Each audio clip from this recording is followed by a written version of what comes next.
Hello everyone, Hindi to English translation के इस video में आप सभी का स्वागत है। आज हम लोग इज, आर और एम का यूज कहाँ और कैसे होता है उसको समझेंगे। तो चलिए शुरू करते हैं कि जब कभी भी हिंदी वाक्य के अंत में हूँ, है, हो या है मुख्य क्रिया के रूप में यानी मेन वर्ब के रूप में प्रयोग होता है तो ट्रांसलेशन बनाते समय हम सब्जेक्ट के अनुसार इज आर एम का इस्तेमाल करते हैं। और सबसे इम्पोर्टेंट, इज आर एम का यूज हम लोग प्रेजेंट टाइम को इंडिकेट करने के लिए इसका यूज करते हैं। एग्जाम्पल्स आपके सामने दिए हुए हैं, जैसे कि मैं अमीर हूं, हम लोग मेहनती हैं, आप बुद्धिमान हैं। इज आर एम के यूज को समझने से पहले हमें पर्सन्स को समझना पड़ेगा। 3 पर्सन होते हैं, फर्स्ट पर्सन, सेकेंड पर्सन और third person. First person singular में आता है आई, प्लूरल में आता है वी। सेकेंड पर्सन सिंगुलर और प्लूरल दोनों में ही यू होता है। थर्ड पर्सन सिंगुलर में आते हैं प्रोनाउंस ही, शी, इट या कोई भी नाम, जैसे राम, श्याम, मोहन। उसी प्रकार थर्ड पर्सन प्लूरल में आते हैं दे और कोई भी प्लूरल नाउन, जैसे सोल्जर्स, इंडियंस एक्सेट्रा। इन्हीं प्रोनाउंस के साथ हमें इज आर एम का यूज करना होता है। सबसे पहले है आई।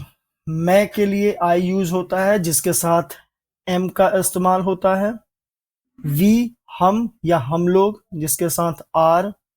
यू आप लोग, तुम लोग के साथ आर।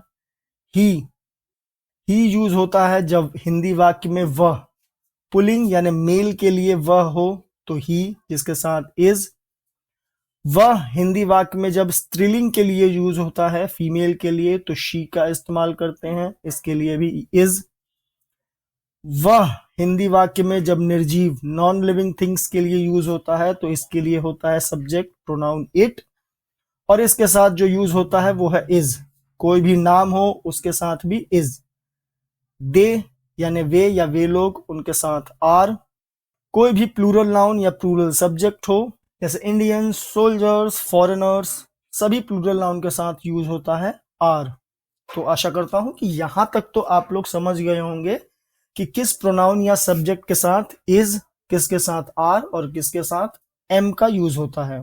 आगे अब हम लोग स्ट्रक्चर देख लेते हैं कि बेसिक स्ट्रक्चर क्या होना चाहिए सेंटेंस का। बेसिक स्ट्रक्चर जो होता है वो सबसे पहले हम यूज करेंगे सब्जेक्ट। जो भी सेंटेंस में सब्जेक्ट होगा उसको रखते हैं। इसी सब्जेक्ट के अकॉर्डिंग हमारा इज, एम या आर जो भी हमें यूज करना है वो होगा। और उसके बाद कॉम्प्लीमेंट या अदर वर्ड्स, इसमें एडजेक्टिव या नाउन हो सकते हैं। तो हमारे पास एग्जाम्पल है मैं अमीर हूं। इसमें सब्जेक्ट है मैं के लिए यूज होता है आई के साथ यूज होता है एम, और कॉम्प्लीमेंट के रूप में है एडजेक्टिव अमीर यानी कि रिच। तो इसका ट्रांसलेशन बना कि मैं अमीर हूं का आई एम रिच। सब्जेक्ट को समझ लेते हैं। सब्जेक्ट क्या होता है कि सब्जेक्ट वो होता है जो कार्य कर रहा है, वाक्य में जो कार्य कर रहा है या जिसके बारे में बताया जा रहा है उसको हम लोग सब्जेक्ट कहते हैं। वर्ब इज आर एम, क्योंकि इसको बी वर्ब कहते हैं तो टू बी लिखा है जो बताता है होना को दर्शाता है इज आर एम। और कॉम्प्लीमेंट यानी सब्जेक्ट के बारे में जो जानकारी दे शब्द उसको हम लोग कॉम्प्लीमेंट कहते हैं। तो ये हमारा बेसिक स्ट्रक्चर हुआ। इसी बेसिक स्ट्रक्चर को ध्यान में रखते हुए हम सभी सेंटेंस को ट्रांसलेट करेंगे या बनाएंगे। तो आगे एग्जांपल्स दिए हुए हैं और हम एक एक करके इनको समझते हैं और देखते हैं। एक स्ट्रक्चर दिया हुआ है, सब्जेक्ट इज आर एम और लास्ट में कॉम्प्लीमेंट। इसको हमने समझ लिया है। आगे सेकंड, हम लोग मेहनती हैं। हम लोग के लिए यूज होता है वी के साथ आर और मेहनती यानी लेबोरियस। आप बुद्धिमान हैं, आप यानी यू के साथ आर, बुद्धिमान वाइज, यू आर वाइज। आप लोग नटखट हैं, आप लोग यानी यू के साथ आर, नटखट नॉटी। वे लोग धनी हैं, वे लोग का होता है दे के साथ होता है यूज आर, और धनी मतलब रिच, दे आर रिच। वह इस्तेमाल हुआ है पुलिंग यानी मेल के लिए, वह ईमानदार है, इसका होगा ही के साथ इज, ईमानदार यानी ऑनेस्ट, ही इज ऑनेस्ट।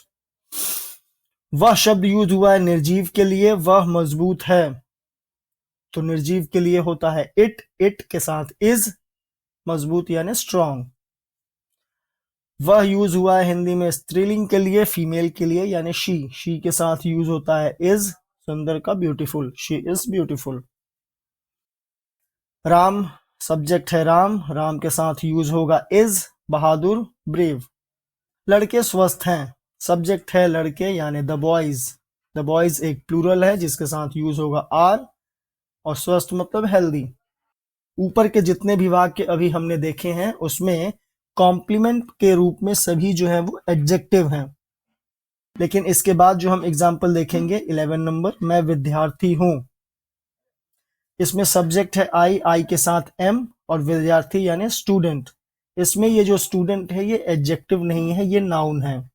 तो दोनों प्रकार के हमने एग्जाम्पल्स देख लिए हैं। आशा करता हूं कि आप लोग अब इज आर एम का यूज जो है वो समझ गए होंगे।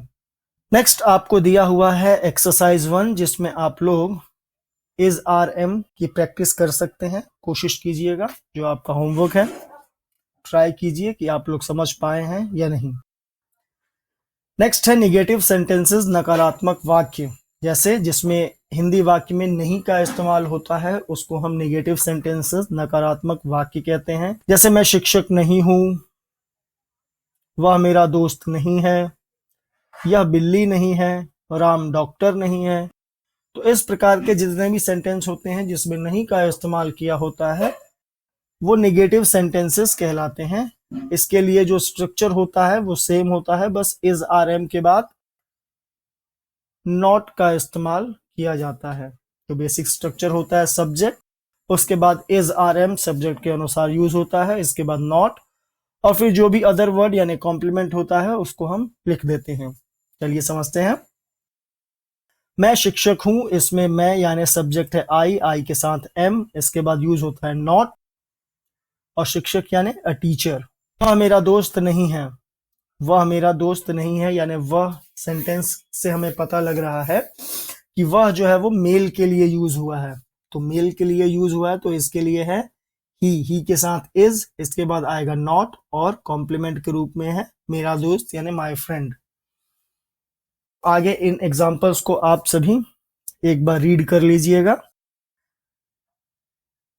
नेक्स्ट एक्सरसाइज 2 दिया है जिसमें सभी नेगेटिव सेंटेंसेस हैं और इसका प्रैक्टिस आप कर सकते हैं। आज के लिए इतना ही है। आशा करता हूं कि इज आर एम जो दो प्रकार के हमने सेंटेंसेस देखे, पहला अफर्मेटिव यानी पॉजिटिव सेंटेंस और दूसरा नेगेटिव सेंटेंस, इसके बाद हम लोग अगले वीडियो में इंट्रोगेटिव सेंटेंसेस यानी प्रश्नवाचक वाक्य जो होते हैं उसके बारे में समझेंगे कि उसमें इज आर एम का इस्तेमाल यूज कैसे किया जाता है। अगर ये वीडियो आपको अच्छा लगा हो तो वीडियो को लाइक, शेयर और चैनल को सब्सक्राइब जरूर कीजिएगा।